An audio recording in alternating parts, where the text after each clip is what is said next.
where our world is heading, let me begin by asking you a question that should stop us in our tracks.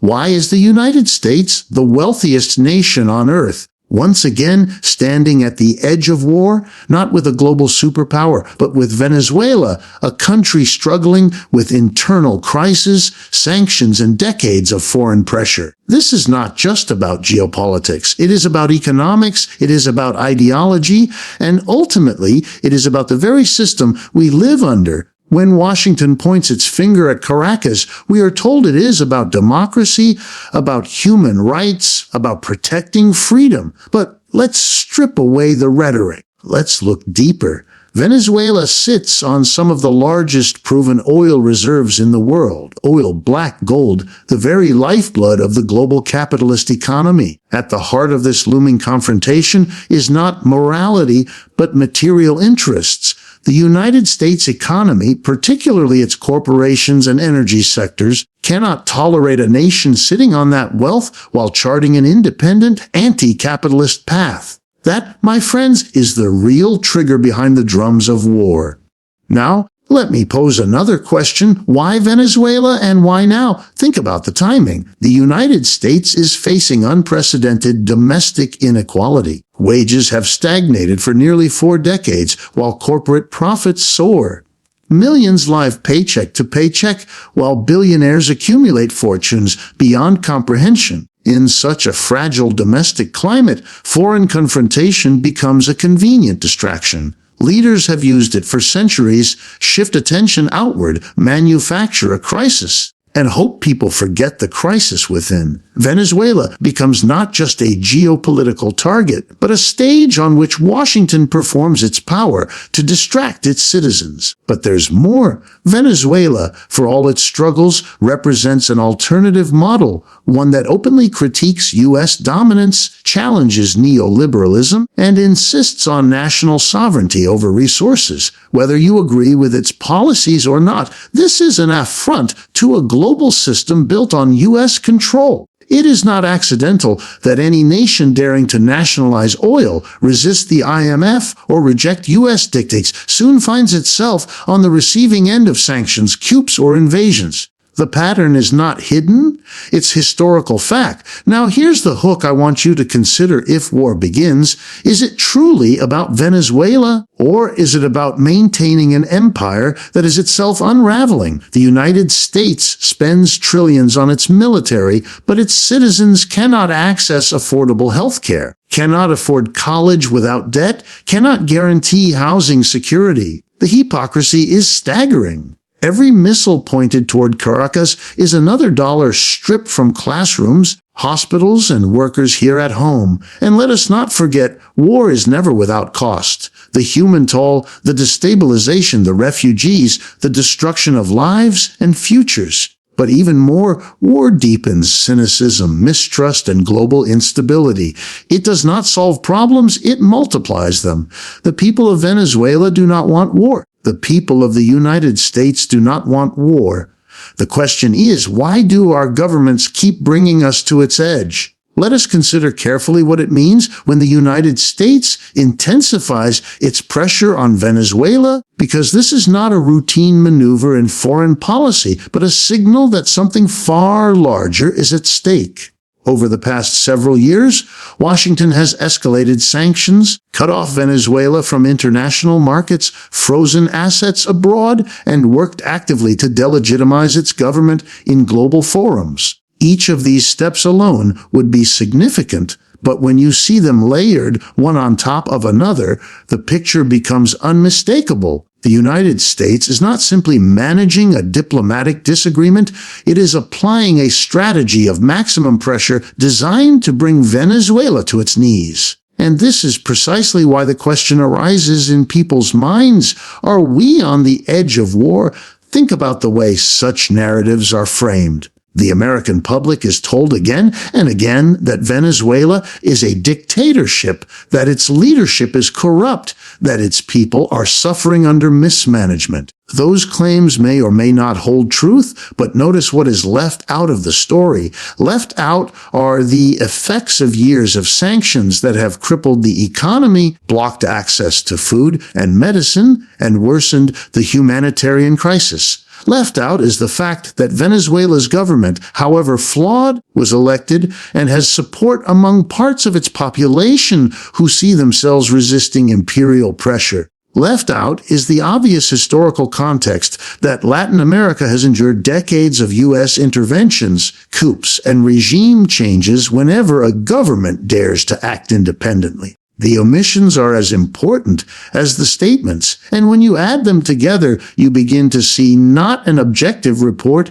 but a justification for escalation. Now here is the hook that should grab your attention. Why is the United States, with all its power and global influence, so determined to crush a nation like Venezuela? The answer cannot simply be humanitarian concern, because if humanitarianism were the true motivation, Washington would not be selling weapons to regimes around the world with far worse human rights records, nor would it remain silent when allies commit abuses. No? The driving force here is not morality but power, specifically the economic and political power that comes from controlling access to Venezuela's immense oil reserves. Once you acknowledge that reality, the pattern of escalating pressure becomes easier to understand. The sanctions are not only economic measures, they are acts of war by other means. They choke off financial flows, they prevent ordinary commerce, and they send a message to international banks and corporations. Stay away from Venezuela or face consequences yourselves. The intention is to isolate, weaken, and ultimately break the government until it either collapses from within or becomes so unstable that foreign intervention can be justified as a rescue operation. The media plays its role by amplifying stories of chaos, painting a picture of a nation on the brink of collapse, while carefully avoiding discussion of how much of that collapse was engineered. And this escalation has domestic political uses as well. Leaders in Washington know that foreign pressure can be wielded as a show of strength, a way to rally support at home, and a tool to shift attention away from the persistent economic and social failures inside the United States.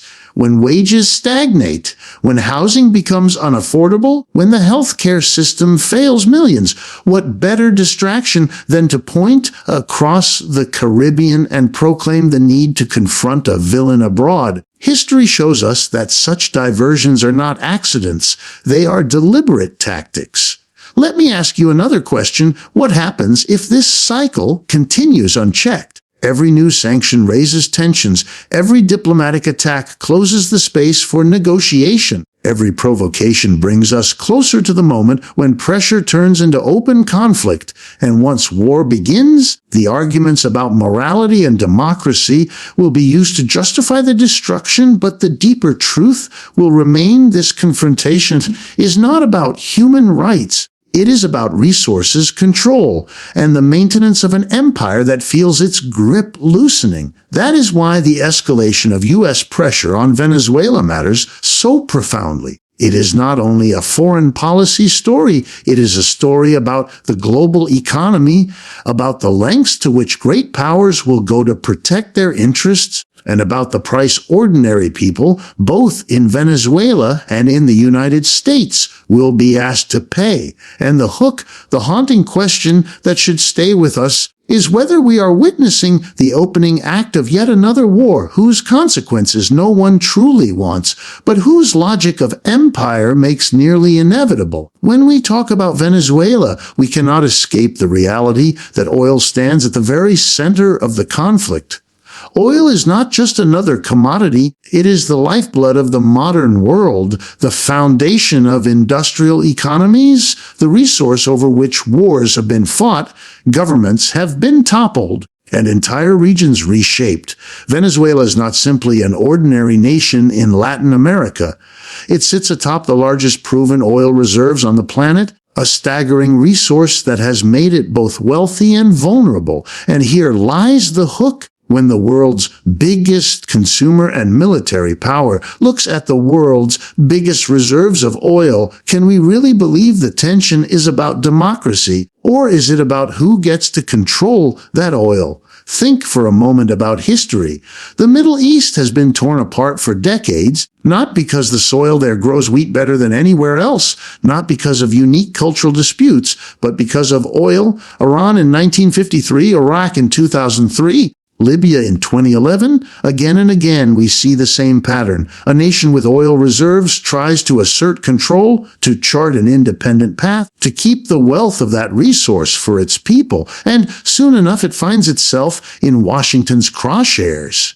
Venezuela fits that pattern almost perfectly, and that is no coincidence. The United States has never been comfortable with countries that use oil to fund social programs, national development, or policies that challenge neoliberal orthodoxy. Oil, in the eyes of Washington, must remain under the influence of multinational corporations denominated in U.S. dollars and embedded in a system where America holds the upper hand. The Venezuelan government's decision to nationalize its oil industry and redirect revenues towards social initiatives was more than an economic policy. It was a challenge to the global order. It said, in effect, that Venezuelan oil would not simply line the pockets of ExxonMobil or Chevron, but would be used to address poverty, education, and healthcare at home. Whatever the flaws or limitations of that project, it sent a message that another path was possible.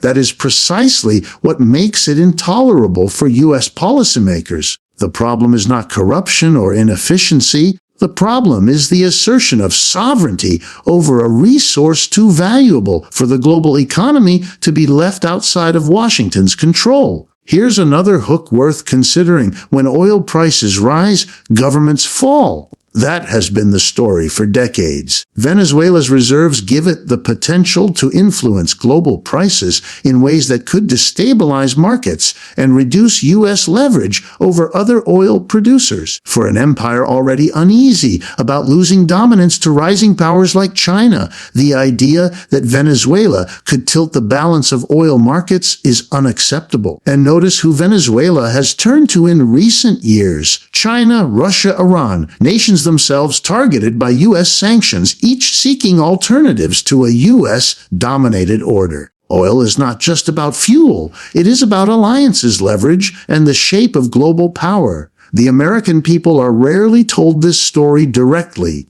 Instead, they hear about humanitarian concerns, elections that lack credibility, or the suffering of the Venezuelan people. But the suffering itself has been exacerbated by sanctions designed to choke off oil revenues, paralyze the economy, and push the country into crisis. If Washington truly cared about Venezuelans, it would not prevent them from selling oil on international markets. It would not block their ability to purchase medicines or food imports. The logic is not humanitarian, it is strategic. Control the oil, and you control the future of the nation. And let me ask you this, what happens if the United States succeeds? The oil will not vanish.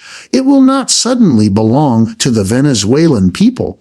Instead, it will be privatized, parceled out to multinational companies, and integrated back into a system where profits flow outward while ordinary citizens remain in poverty. This is the irony repeated across the globe. Wars and interventions justified in the name of democracy consistently end with resources flowing to the very corporations that lobbied for conflict in the first place. That is why oil cannot be treated as a side note in the story of U.S.-Venezuelan relations. It is the main act, the force shaping every policy, every sanction, every diplomatic maneuver. And the hook we must keep in mind is this: if the largest oil reserves on Earth are not safe from intervention, what nation's sovereignty truly is? What example does it set for the future of global resource independence? Once we see oil for what it is, the hidden engine driving this confrontation, the pieces of the puzzle fall into place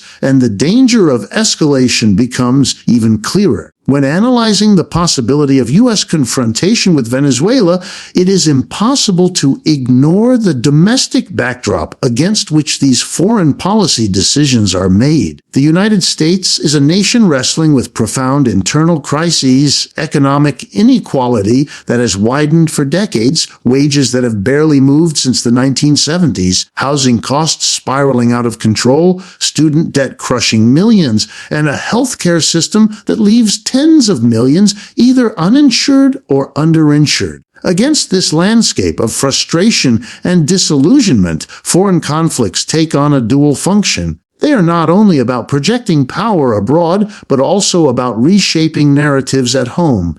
And here lies the crucial hook. War becomes the theater through which governments seek to mask their failures, to redirect the anger of their citizens, and to present strength where weakness is otherwise too visible. It is an old playbook.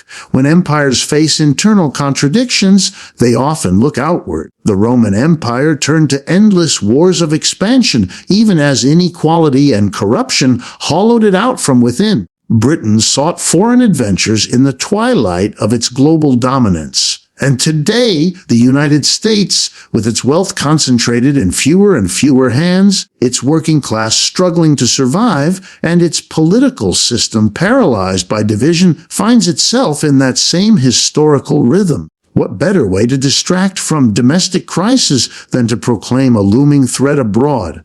Venezuela, portrayed as a failed state and a danger to regional stability, offers a convenient scapegoat. Think about the media cycles. How often do you see front-page stories about collapsing infrastructure in American cities, the growing homeless encampments, or the silent epidemic of medical bankruptcies?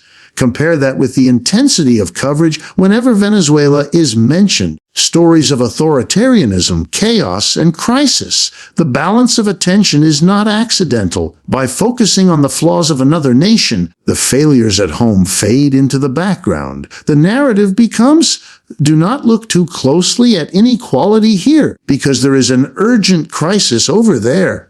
It is a sleight of hand, and yet it has proven remarkably effective across decades of American politics. Now here's the hook that ought to make us pause. If the U.S. political class truly cared about freedom, stability, or prosperity, why is it so reluctant to address those very things within its own borders?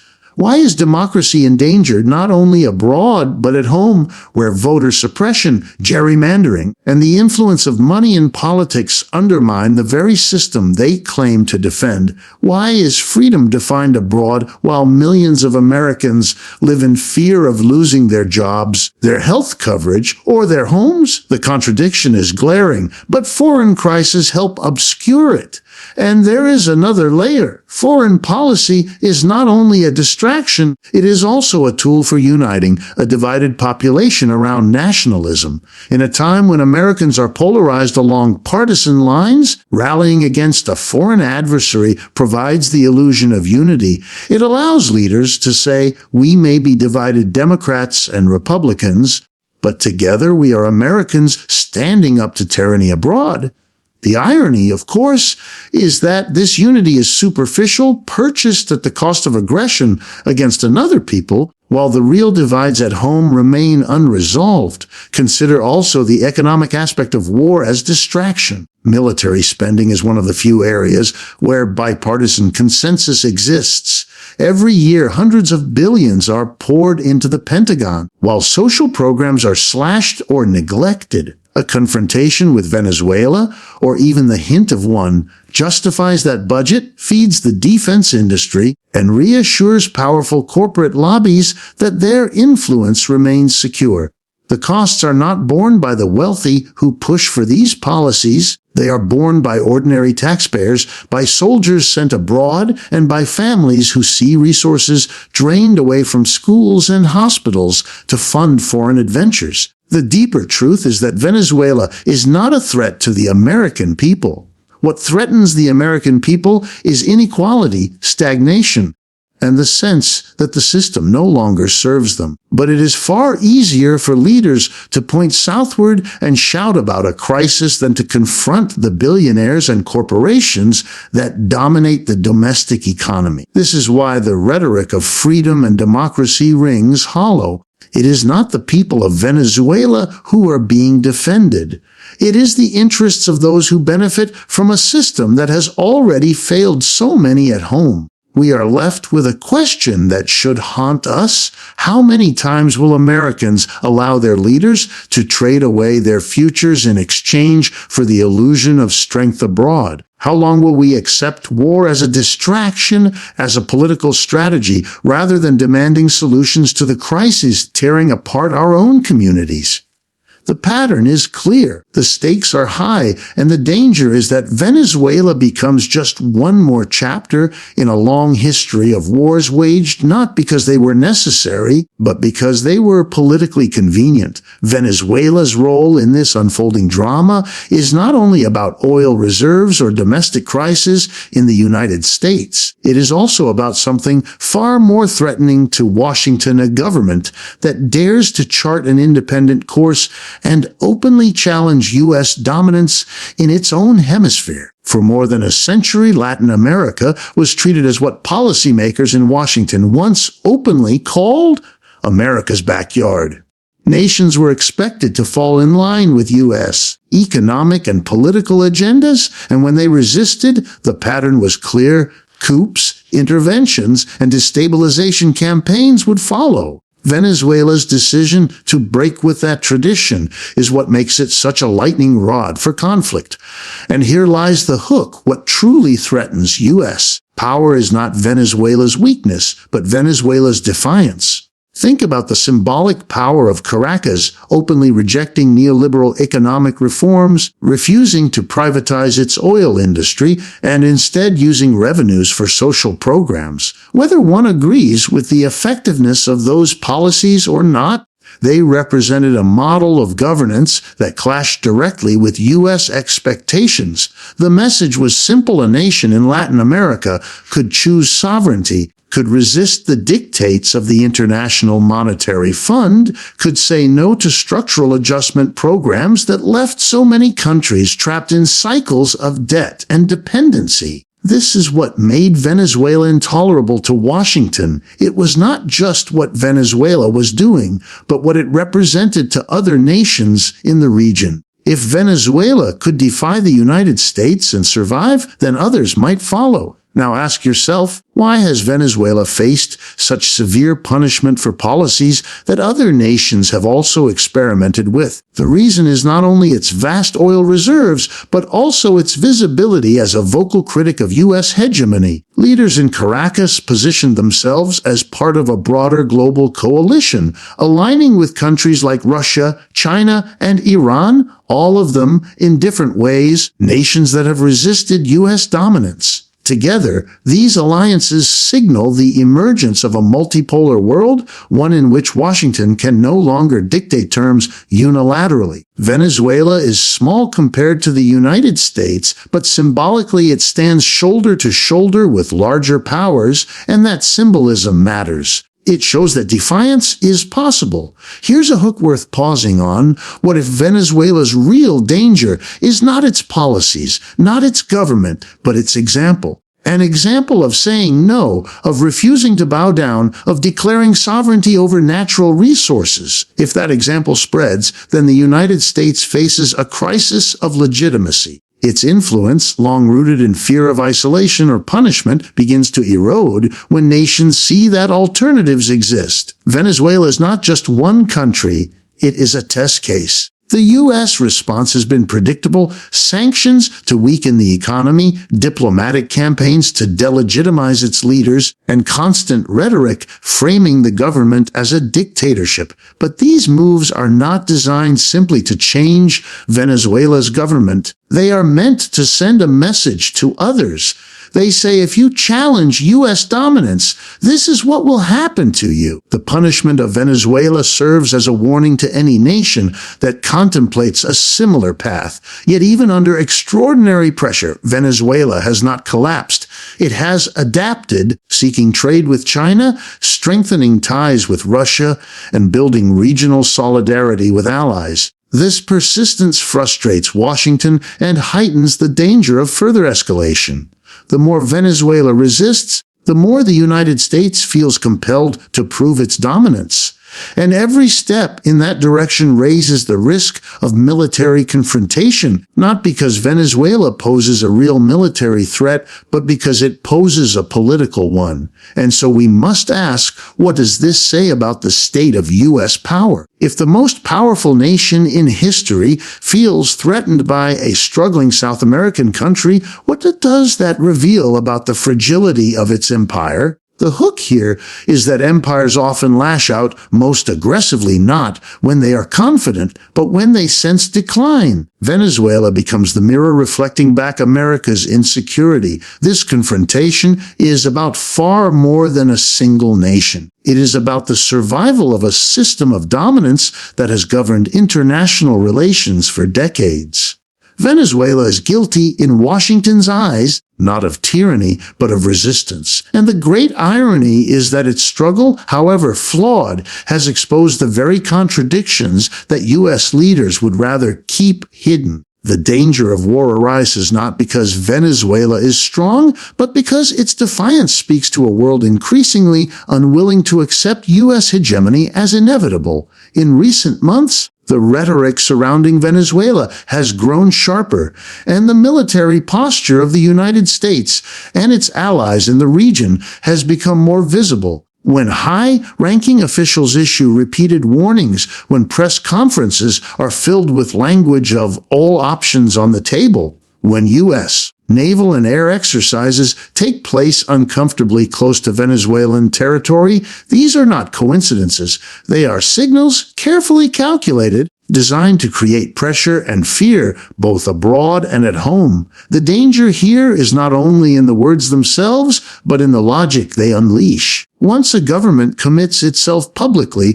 to the idea that Venezuela represents a crisis-demanding action, it becomes more difficult to step back without appearing weak. And here lies the hook. Rhetoric may begin as words, but history shows us that words have a way of becoming wars. Consider how this process has unfolded in the past. Before the invasion of Iraq in 2003, there was a steady drumbeat of official statements, each one escalating the claim that Saddam Hussein possessed weapons of mass destruction. That rhetoric created momentum, a narrative that politicians and media repeated until war seemed not only possible but inevitable. The same is true in Libya, in Afghanistan, in countless interventions where the language of urgency created a trap.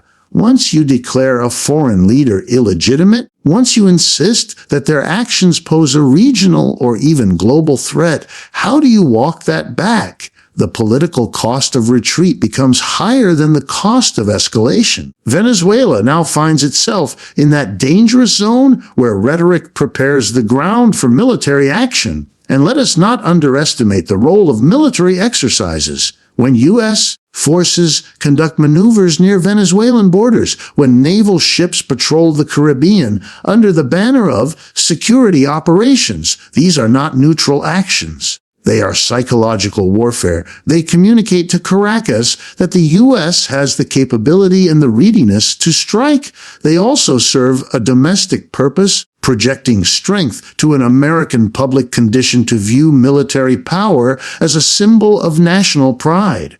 But the danger, and here's the crucial hook, is that such posturing increases the risk of miscalculation, a routine drill mistaken for preparation, a skirmish at the border that spirals out of control. These are the sparks from which wars ignite.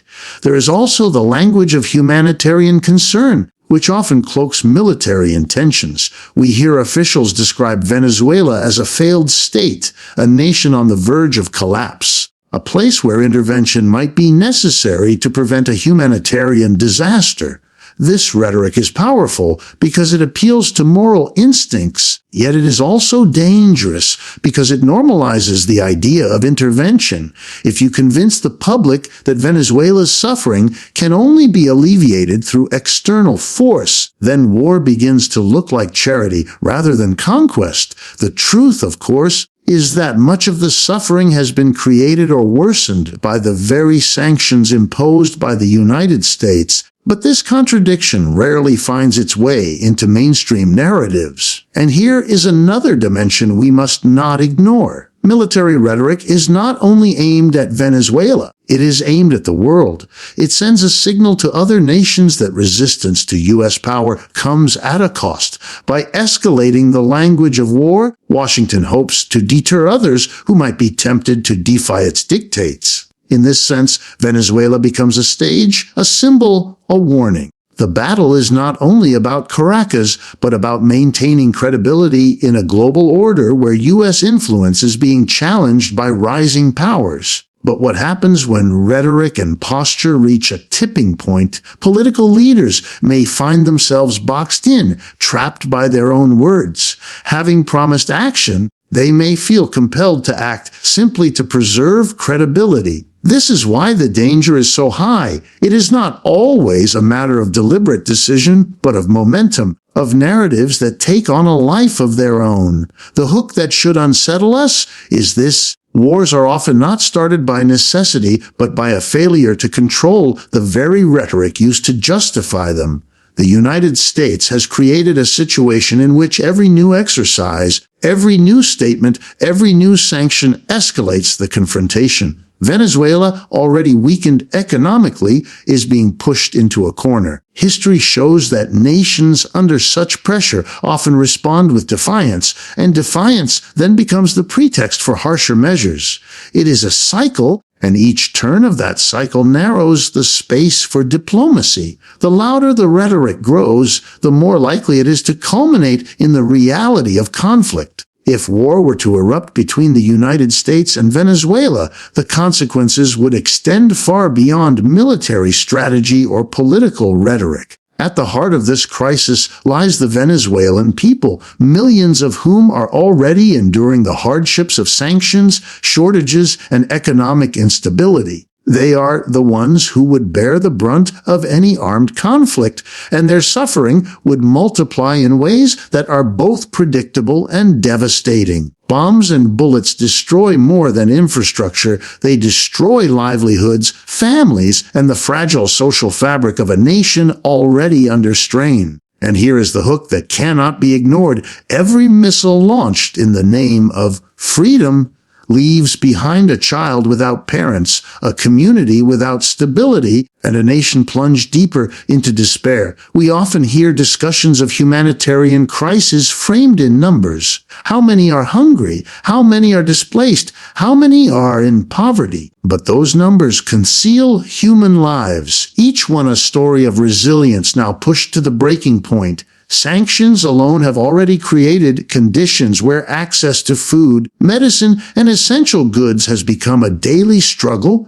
Add war to this picture, and you have a humanitarian catastrophe of enormous proportions. Hospitals struggling with shortages today would be overwhelmed tomorrow.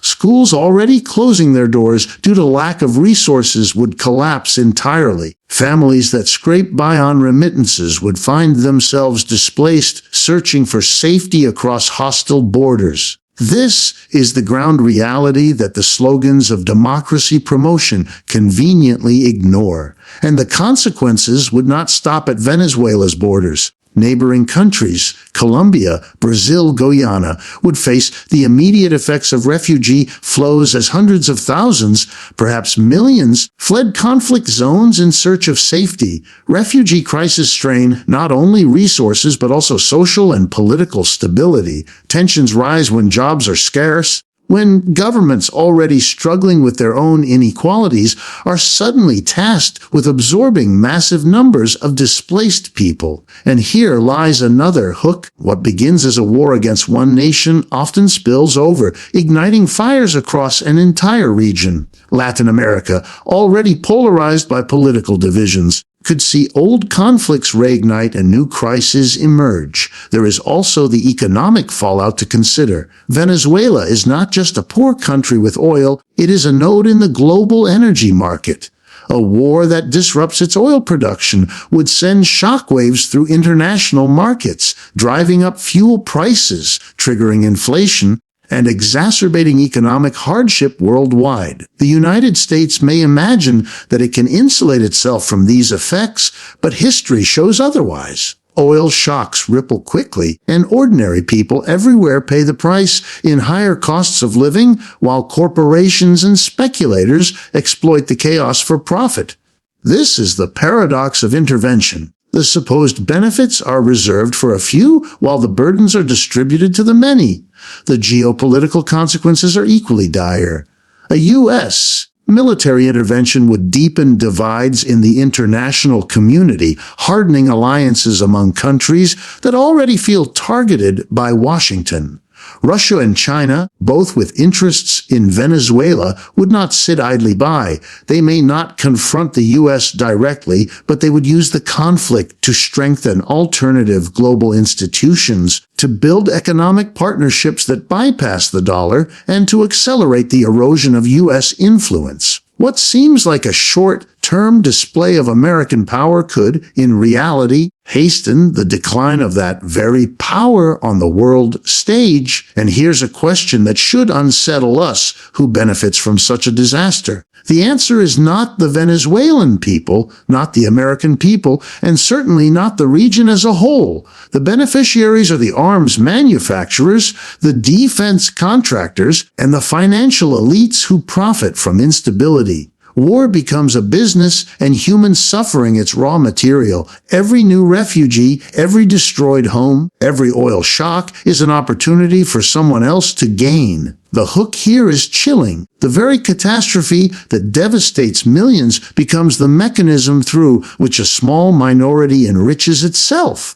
When we talk about consequences, we cannot limit ourselves to strategy or ideology. The true measure of war lies in its impact on human lives, on the ordinary men and women who never chose conflict but are forced to endure its outcomes. In Venezuela, those lives are already precarious, already worn thin by sanctions and shortages. To add war to their burden would be to tip them into collapse. And once that collapse begins, it will not stop neatly at national borders. It will spill outward, destabilizing an entire region, reverberating through the global economy, and reshaping alliances in ways that make the world more dangerous, not less. So let me close with this. History shows us something vital. Empires that overextend themselves abroad while ignoring the suffering of their own people eventually collapse under the weight of their contradictions. The United States risks repeating that lesson today. The real battle is not between Washington and Caracas. It is between a crumbling economic system